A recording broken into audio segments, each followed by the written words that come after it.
Not profit concern topic चालू आहे. यामध्ये अशा काही संस्था आहेत की त्यांचा प्रमुख उद्देश हा समाजसेवा करणे असतो. नफ्याला काय असते? दुय्यम स्थान. मग या संस्थेमध्ये school, college, hospital, sport club याचा समावेश येतो.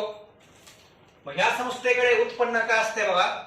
Subscription, donation, entrance fees, admission fees, tuition fees, term fees ह्या उत्पन्नाच्या गोष्टी आहेत. आणि या उत्पन्नातून ह्या संस्था त्यांचे काय करतात? खर्च करतात. मग आपल्याला पहिले नोट्स मध्ये 9 प्रॉब्लेम होते बघा, त्यामध्ये फक्त रिसिप्ट अँड पेमेंट दिलं. पण आता इथून पुढल्या 10-12 प्रॉब्लेम मध्ये तुम्हाला रिसिप्ट अँड पेमेंट सोबत किंवा रिसिप्ट अँड पेमेंटच्या अगोदर ओपनिंग बॅलन्स शीट म्हणजे गेल्या वर्षीची बॅलन्स शीट तुम्हाला दिलेली आहे. मग प्रॉब्लेम मध्ये डिफरन्स काय? ज्या प्रॉब्लेम मध्ये रिसिप्ट पेमेंट दिलेलं आहे ती संस्था नवी समजायची आणि ज्या प्रॉब्लेम मध्ये ओपनिंग बॅलन्स शीट आणि रिसिप्ट पेमेंट दिली आहे ती संस्था कशी समजायची? जुनी, ओल्ड समजायची. मग प्रॉब्लेम मित्रांनो कसं का असेना आपले रेग्युलर 2 अकाउंट काढायचे, इन्कम अँड एक्सपेंडिचर. पण लिहित असताना कसं लिहायचं? एक्सपेंडिचर, इन्कम आणि बॅलन्स शीट, लायबिलिटी, ऍसेट. मग प्रॉब्लेमची सुरुवात आपण पूर्वी रिसिप्ट पासून करत होतो. पण ओपनिंग बॅलन्स शीटचा किंवा गेल्या वर्षीच्या बॅलन्स शीटचा आपल्याला प्रॉब्लेम दिला असेल तर प्रॉब्लेमची सुरुवात करायची लायबिलिटी पासून. लायबिलिटी नंतर ऍसेट, ऍसेट नंतर रिसिप्ट, रिसिप्ट नंतर पेमेंट आणि पेमेंट नंतर ऍडजस्टमेंट. ओके. आता काल आपण 10 नंबरचा प्रॉब्लेम घेतला होता. मग आता 11 नंबरचा प्रॉब्लेम घेण्यापूर्वी 1-2 पॉइंट या प्रॉब्लेम मध्ये नवीन आहेत. मी काल सांगितल्याप्रमाणे तुमच्या गेल्या वर्षीच्या किंवा ओपनिंग ऍसेट तुम्ही ऍसेटला घेणार, फर्निचर, बुक्स वगैरे, बरोबर आहे का? आणि पेमेंटच्या ज्या काही ऍसेट आहेत, फर्निचर, बुक्स, त्या पहिल्या फर्निचर बुक्स मध्ये काय करायच्या? ऍड काय म्हणायचं? परचेस. मग त्या ऍड केल्यानंतर त्याला जर तारीख दिली असेल आणि शेवटी डेप्रिसिएशन काढत असताना त्या ओपनिंग ऍसेटवर पूर्ण वर्षाचं डेप्रिसिएशन काढायचं आणि नंतर जे आपण ऍसेट खरेदी केल्यात त्याच्यावर तारखा बघून डेप्रिसिएशन काढायचं.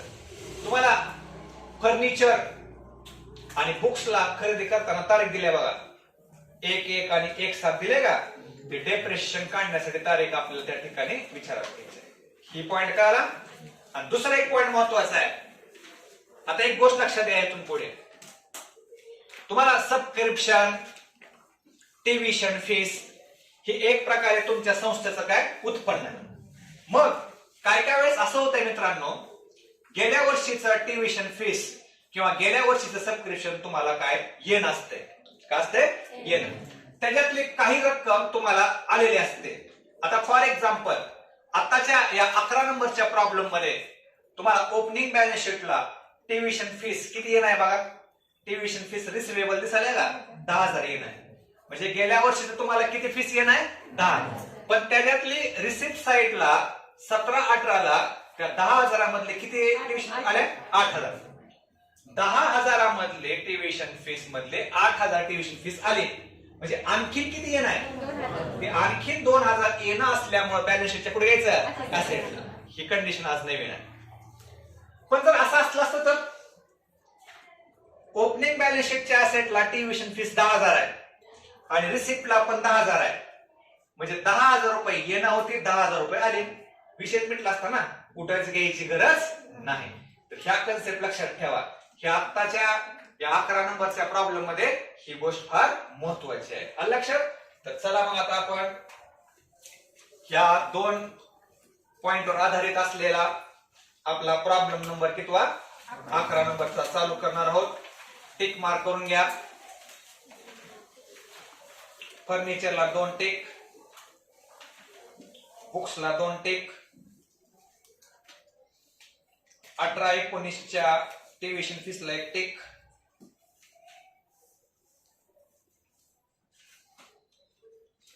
Salary to teacher like tick, rent like tick. मित्रांनो, तुमच्या त्या इन्कम अँड एक्सपेंडिचरला तारीख टाकत असताना तुमच्या रिसिप्ट पेमेंटला तारीख किती आहे बघा, 31/3/19. म्हणजे तुमचं चालू वर्ष किती आहे माहिती आहे का, 18-19 आणि 17-18 गेल्या वर्षीचं वर्ष आहे. आलं लक्षात.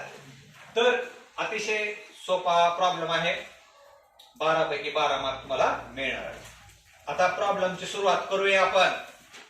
प्रॉब्लेमची सुरुवात करत असताना लॅबिलिटी पासून करायची. लॅबिलिटीचा पहिलाच आयटम कुठला आहे तसा लॅबिलिटीला घ्या कॅपिटल फंड. किती आहे, 6,80,000. 5 वळी सोडा.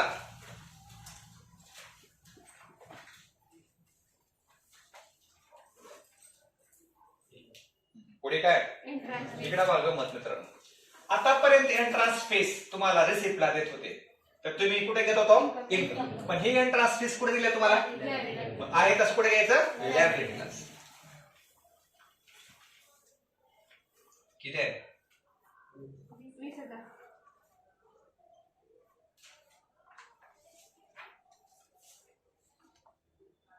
समजलं. आता लॅबिलिटी झाली. आता कुठली बाजू द्यायची, मी काल लिहून दिल्याप्रमाणे ओपनिंग बॅलन्स शीटचा कॅश इन हँड आणि कॅश ॲट बँक घ्यायचं नाही. फुले मारा त्याला. परत काय, मित्रांनो आपली ही शाळा आहे बघा. मग शाळेला प्रयोगशाळा वगैरे असते बघा. ते प्रयोगशाळा एक प्रकारे आपल्या शाळेची काय असते, ऍसेट आहे. ऍसेटला घ्या लॅबोरेटरी.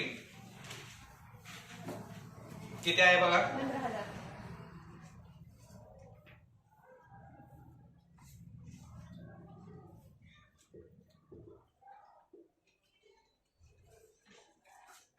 परत बिल्डिंग किती आहे, 6,000. ऍसेटलाच घ्या.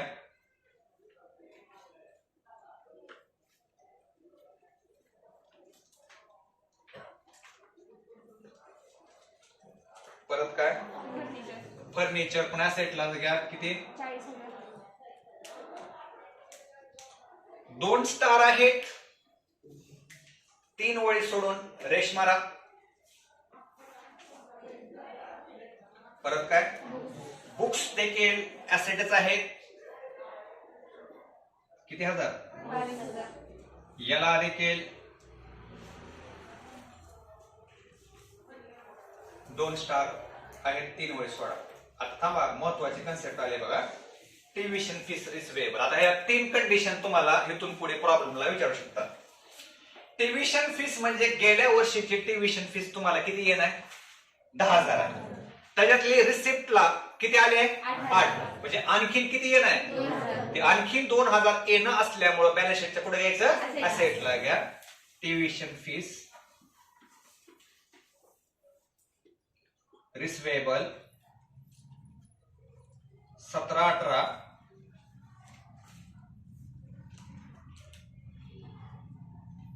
कंसात घ्या 10,000 वजा 8,000 म्हणजे आणखीन किती येणार, 2,000. मित्रांनो ही झाली पहिली कन्सेप्ट. आता या दुसरी कन्सेप्ट सांगतो. जर असं झालं तर तुमच्या ऍसेटला 10,000 रुपये तुम्हाला येणार आहे आणि रिसिप्टला त्या 17-18ला 10,000 रुपये आली. कुठे घेतलं असतं का, 10,000 रुपये येणं आहे, 10,000 आली. पण ही झाली दुसरी कंडिशन. आणि तिसरी एक कंडिशन आहे, 10,000 रुपये येणं आहे आणि त्याचा उल्लेख कुठंच केला नाही, कुठंच काही म्हणजे 8,000 आले नाही, 10,000 पण आलेलं आहे. तर अशा वेळेस ओपनिंगचं, आता रिसिवेबल म्हणजेच काय, आउटस्टँडिंग. अशा वेळेस ओपनिंगचं आउटस्टँडिंग काय करायचं असते, लेस करायचं असते. दुसरा इफेक्ट घ्यायचा नाही. त्याचा पॉइंट तुम्हाला मी लिहून देणार आहे आणि आता इथून पुढे प्रत्येक प्रॉब्लेम मध्ये तशा कंडिशन तुम्हाला येणार आहे. ओके बघा, पहिल्यांदा लॅबिलिटी बाजू घेतली, परत ऍसेट. आता खाली कुठं उतरायचं, रिसिप्ट. रिसिप्टला कुठला आयटम आहे बघा, टू बॅलन्स बीड आहे का, कॅश आणि बँक घ्यायचं का. त्यानंतर ट्युशन फीस 17-18 आत्ताच आपण मिटवलंय बघा प्रकरण. आता आपली चालू वर्षाची ट्युशन फीस किती आहे बघा, इन्कमला घ्या.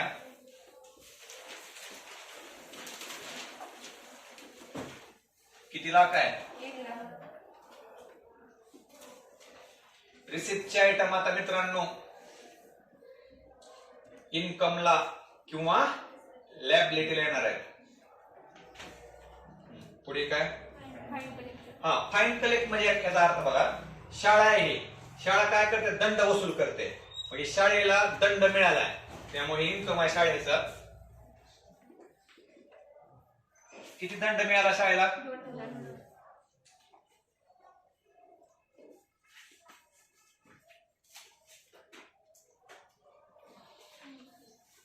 परत काय? Admission fees. हे शाळेचं उत्पन्न आहे, इन्कमला घ्या. आता काय एकदम सोपा आहे प्रॉब्लेम, का अवघड नाही. किती शाळेला ऍडमिशन फीस मिळाल्या?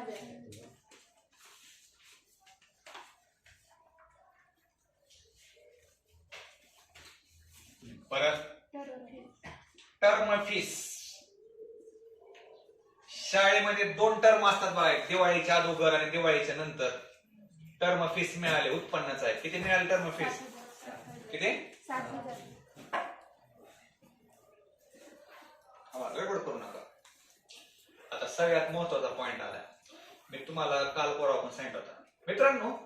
फक्त डोनेशन जर असलं असतं तर ते फक्त डोनेशन पुढे घेतलं असतं तुम्ही इन्कम. पण डोनेशनच्या पुढे जर donation for building fund, library अशा जर गोष्टी आल्या तर आपण ते डोनेशन इन्कमला न घेता पुढे घ्यायचं, लायबिलिटीला घ्या. डोनेशन फॉर लायब्ररी किती आहे? 1,000.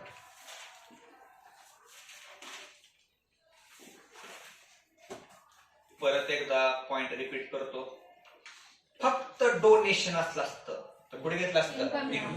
पण डोनेशनच्या पुढे जर बिल्डिंग, लायब्ररी, फर्निचर, एखाद्या ऍसेट संदर्भातलं जर डोनेशन असेल तर कुठे घ्यायचं? लायबिलिटीला. हे पॉइंट तुम्हाला मी सगळं लिहून देतो, काळजी करू नका. पुढे काय? Interest on deposit. आपल्या या शाळेनं कुठं डिपॉझिट केलं त्याचं व्याज मिळालंय, इन्कमला घ्या. किती व्याज मिळाले? 5,000.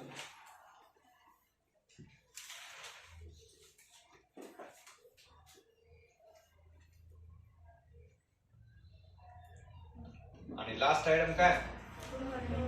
इकडे बघा, आपल्या शाळेनं समाजामध्ये चांगलं काम केल्यामुळं गव्हर्नमेंट कडून शाळेला निधी मिळाला आणि तो निधी कॅशच्या स्वरूपात मिळाला. आपल्या शाळेचं उत्पन्न आहे त्यामुळे हे पण आयटम पुढे घ्यायचा इन्कमला. किती निधी मिळाला? 2 लाख. या निधीमधून आपली शाळा जी काय साहित्य लागते शाळेसाठी ती खरेदी करू शकते. ओके, बघा मित्रांनो, पहिल्यांदा लॅबिलिटी घेतली, परत ऍसेट, परत रिसिप्ट. आता कुठली साईड घ्यायची? पेमेंट. पेमेंटचा पहिला आयटम कुठला आहे? सॅलरी. इकडे बघा 2 टाईपच्या सॅलरी आहेत. आपल्या शाळेनं टीचरला दिलेली सॅलरी आणि आपल्या शाळेनं स्टाफला दिलेली सॅलरी. सॅलरी आपला का असतो? खर्च.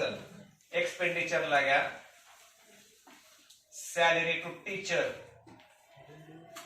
टीचरला किती सॅलरी दिली आहे? 1,80,000. इनरला घ्या,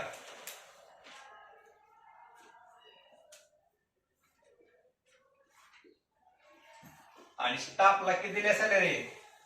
30,000.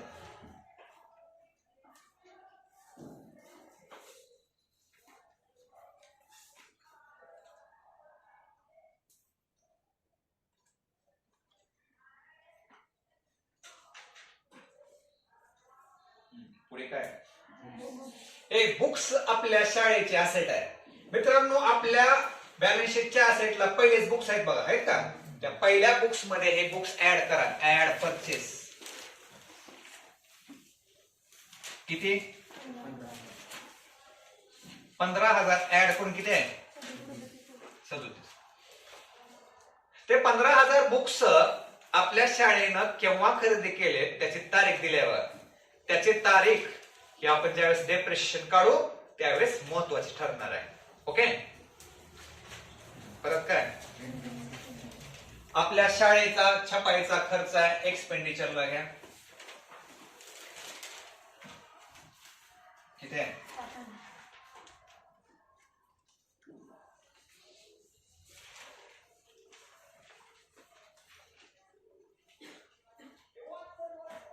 परत काय आपल्या शाळेचा गॅदरिंगचा खर्च आहे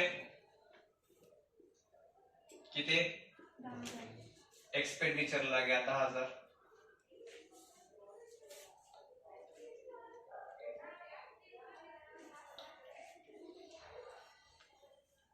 ऑफिस रेंटला टिक करा.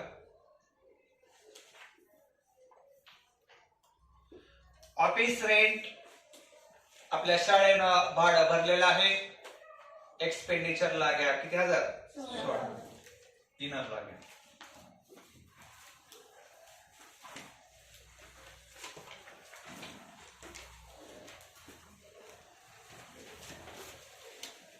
रिपेअर्स दुरुस्तीचा खर्च आहे,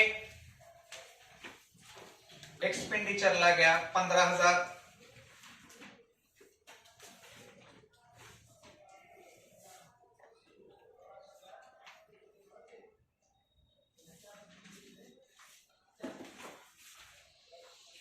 स्पोर्ट एक्सपेन्सेस एक्सपेंडिचरलाच घ्या किती? 1000. 5,000. एक्सपेंडिचरला 5,000.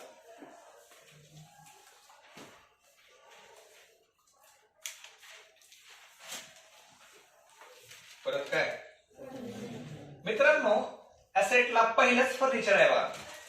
ही फर्निचर आता पहिल्या फर्निचर मध्ये काय करायचं? ऍड परचेस किती? 1000.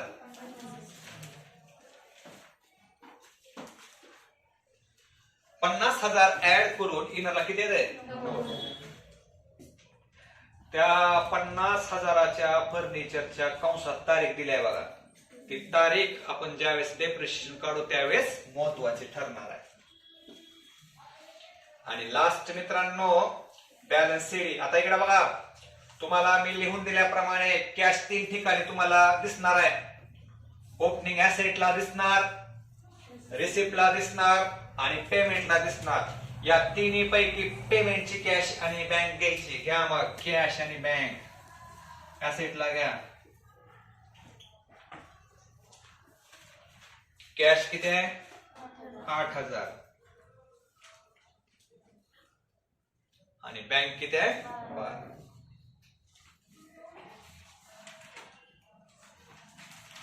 मित्रांनो पुढे जाण्यापूर्वी एक गोष्ट सांगतो. आतापर्यंतच्या प्रॉब्लेम मध्ये सगळं सोपं होतं, फक्त एक गोष्ट नवीन होती बघा. कुठली? इकडे बघा माझ्याकडे. ओपनिंग असेटला ट्युशन फीस रिसिवेबल 10,000 रुपये ट्युशन फीस तुम्हाला गेल्या वर्षीची येणं होती. त्यातले रिसिप्टला त्या 10,000 मधले किती आले? 8.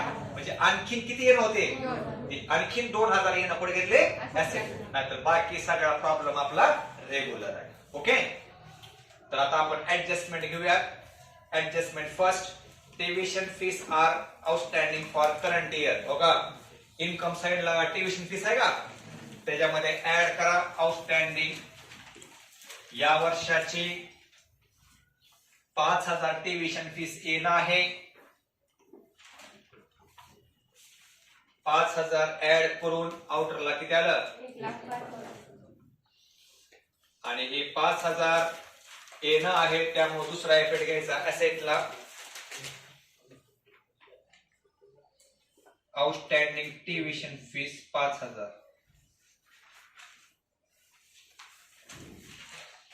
ट्युशन फीस मध्ये ऍड आणि बॅलन्स शीटच्या असेटला.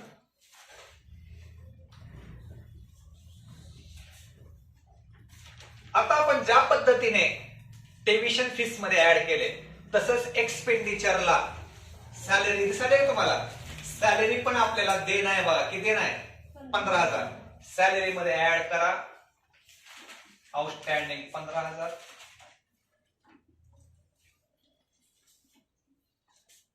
आउटरला किती येते? 1,95,000. आणि हे 15,000 रुपये मित्रांनो देणं आहे, त्यामुळे याचा दुसरा इफेक्ट घ्यायचा लॅबिलिटीला. आउटस्टँडिंग सॅलरी टू टीचर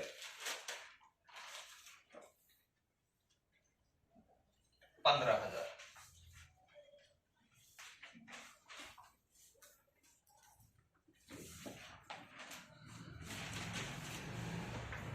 समजलं? तिसरी ऍडजस्टमेंट बघा. Rent paid in advance 3,000. मित्रांनो आपण 3,000 रुपये रेंट आगाऊ भरलाय. आगाऊ भरलाय याचा अर्थ भविष्यात ते आपल्याला येणं आहे, त्यामुळे आपण बॅलन्स शीटच्या कुठे घेणार ऍसेट. पण ऍसेटला घेण्यापूर्वी त्या रेंट मधून काय करणार लेस advance.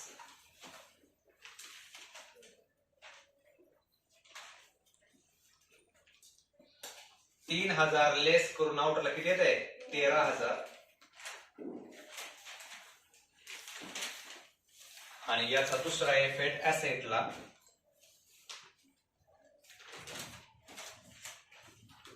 Advance rent 3,000. Advance office rent म्हणलं तरी चालतंय.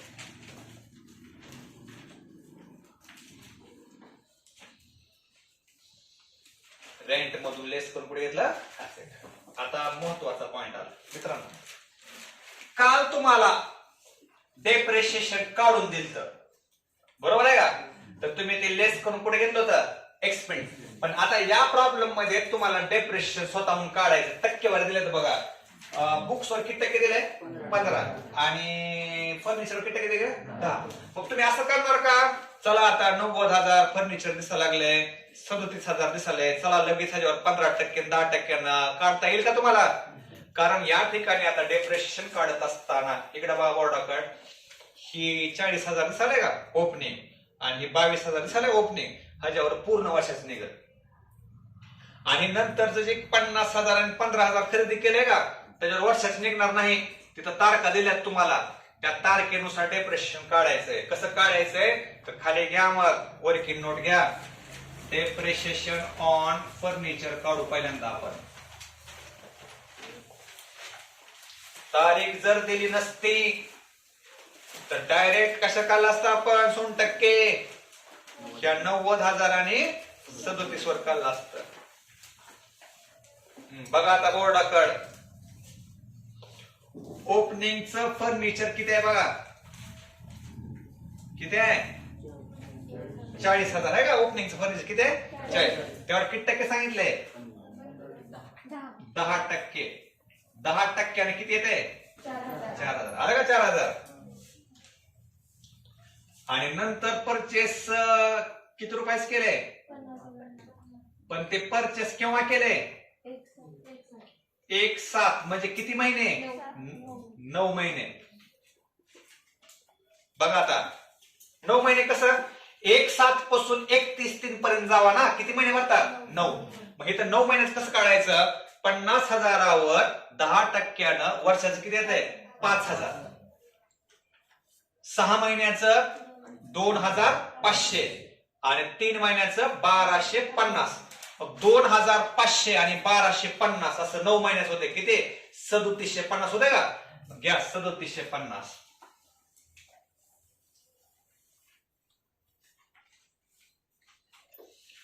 मग असं त्या फर्निचरवर एकूण डेप्रिशिएशन किती आलं सांगा मग 7,750 आलं का.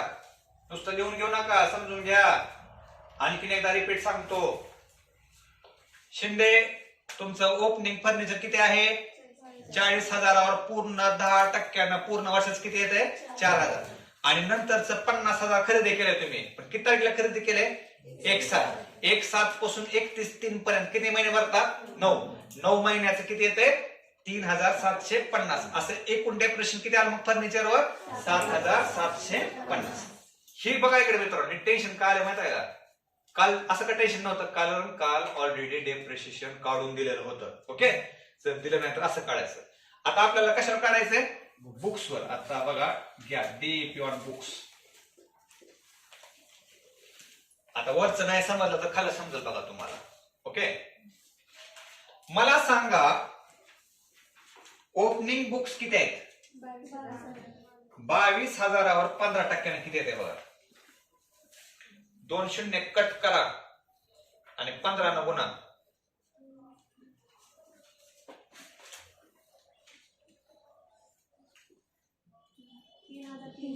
3,300 घेतला का 3,300. ओके. आणि नंतरच परचेस किती तारखेला केले? 1/1. हे मित्रांनो 1/1 म्हणजे किती महिने पडतात बघा? 3. 1/1 पासून 31/3 पर्यंत जायचं. जानेवारी, फेब्रुवारी आणि मार्च. नंतरच किती खरेदी केले आपण? 15,000 केले. केलं का? आता 15,000वर 15% वर्षाचा काळा किती निघते ते बघा. 2 शून्य कट करून 150 गुणिले 15 करा गे. 2,250. एक ना बघा 2,250 वर्षाचं आलं. त्याच्या निम्म करा 6 महिन्याच किती येते? 1,100 किती? 1,175. हे झालं 6 महिन्याचं. आणखीन त्याच्या निम्म करा 3 महिन्याच निघतंय.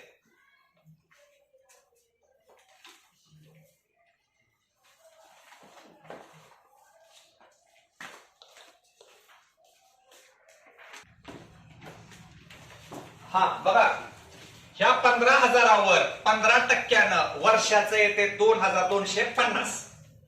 6 महिन्याचं 1,100 किती येते? 25. 6 महिन्याचं किती येते? 1,125.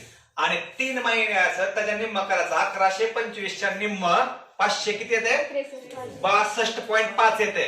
मग 562.5 म्हटलं की 1 रुपया वाढवायचा म्हणजे किती येते? 563. घ्या 563.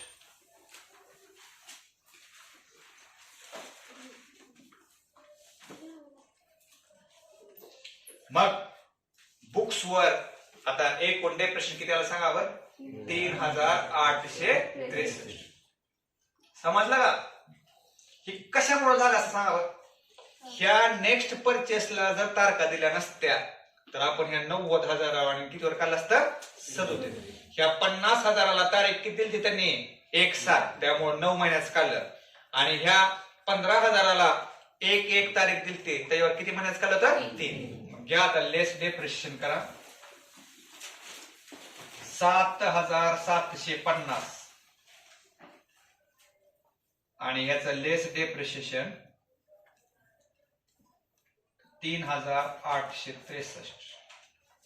मग मित्रांनो 90,000मधून 7,750 वजा करा किती येते बघा?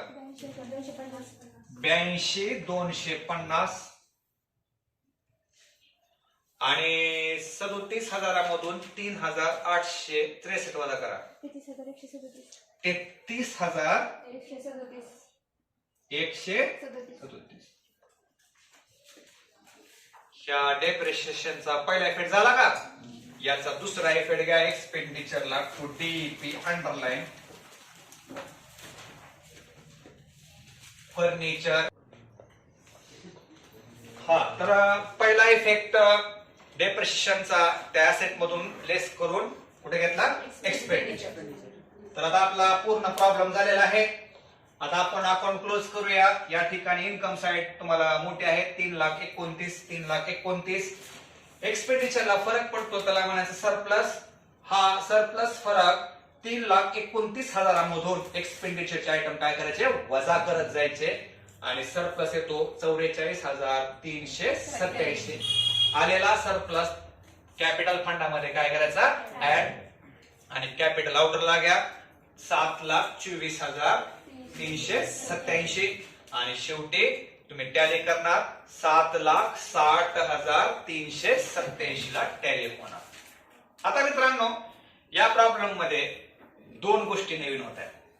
पहिली गोष्ट तुम्हाला गेल्या वर्षीची ट्युशन फीस 10,000 रुपये येणं होते. त्यातली रिसिप्टला गेल्या वर्षीची फीस किती आली? 8. म्हणजे आणखीन किती फीस येणार? 2. आणखीन 2,000 येणं असल्यामुळे कुठे घ्यायचे? असेल. पण इथं जर गेल्या वर्षाची 10,000 रुपये फीस येणं होती आणि समजा रिसिप्टला 10,000 आली तर कुठंच घ्यायचं नाही. ही पहिला पॉइंट. आणि दुसरा पॉइंट डेप्रिशिएशन कालच्या प्रॉब्लेम मध्ये तुम्हाला डेप्रिशिएशनची अमाऊंट डायरेक्ट काढून दिली ती लेस करून कुठे घेतलं तर आपण एक्सपेंडिचर. पण इथं डेप्रिशिएशन काढत असताना ज्या काय ओपनिंग ऍसेट आहेत जसं की 40,000 आणि 22,000 ह्याच्यावर 10% आणि 15% पूर्ण वर्षाचं काढा. आणि नंतरच्या ज्या काय ऍसेट खरेदी केल्या त्याला तारीख बघा आणि तारखेनुसार डेप्रिशिएशन काढा. दोघांची बेरीज करा, लेस करून कुठे घ्या एक्सपेंडिचर. ओके, ठीक आहे.